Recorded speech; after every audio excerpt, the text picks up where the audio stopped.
का हो? अब हद पार मत करी, मुझे नहीं। अरे का बुझे?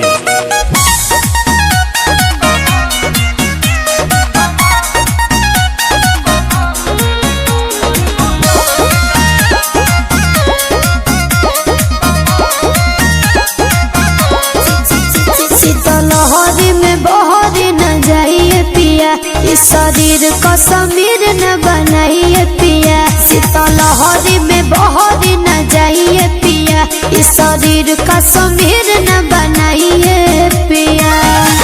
कोयला के आग जस लहर जाएगा, सलाई पकाठी रगड़ जाएगा, कमर में दिसंबर गुजार जाएगा।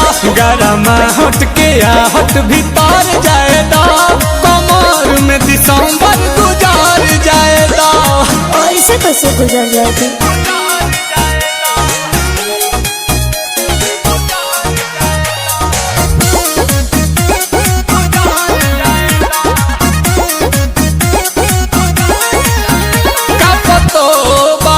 चापतो बारू आग पुअरा के तू तापतो बारू। अरे जड़ नहीं अड़े पिया नवा हो, होखे तो गरम तनी खुनवा हो।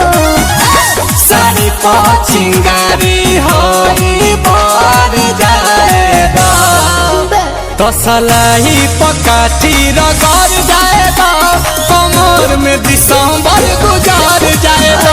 गरम हट के आहट भीतर